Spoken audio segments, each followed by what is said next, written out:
তো hello guys, আজকে আমরা একটা নতুন ভিডিও নিয়ে এক হাতে জামা বিঙ্গো টেরে মেরে এক হাতে আছে লেসে বিঙ্গো টেরে মেরে লেসের মধ্যে দেখবা যে কোন কোম্পানির কুরকুরে সবচেয়ে বেশি ইটের ওজন সহ্য করতে। চলো সবার প্রথমে বিঙ্গো টেরে মেরেটাতে ট্রাই করা যাক কটা ইটের ওজন সহ্য করতে পারে। সবার প্রথমে বিঙ্গো টেরে মেরেটা নিচে রেখে দিলাম, ওর উপর আমি একটা ইট দিয়ে দিচ্ছি। দেখতে পেলে একটা ইটের ওজনে কিছুই হলো না বিঙ্গো টেরে মেরেটা। ওরপর আবার একটা ইট দিয়ে দিচ্ছি, আর একটা ইট দেওয়ার ফলেও কিছু হলো না। এবার 3 নম্বর ইটটা দিয়ে দেখা যাক কি হয়। 3 নম্বর ইটটা দেওয়ার ফলেও কিছু হলো না। এরপর 4 নম্বর ইটটা দিয়ে দেখা যাক কি হয়। দিয়ে দিচ্ছি আমরা 5 নম্বর ইটটা। 5 নম্বর ইটটা দেওয়ার ফলেও কিন্তু কিছু হলো না। এরপর দিয়ে দিচ্ছি আমরা 6 নম্বর ইটটা।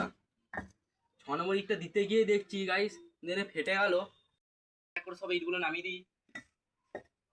দেখতে পেলে এই কুরকুরে প্যাকেটটা মোট 5টা ইটের ওজন সহ্য করতে পারলো। এই ভিডিওটা অনেক বড় হয়ে গেছে বলে নেক্সট পার্টে দেখাবো এই লেসের প্যাকেটটা কটা ইটের ওজন সহ্য করতে পারে। এই ভিডিওটা দেখার জন্য লাইক অ্যান্ড সাবস্ক্রাইব করে দেবেন।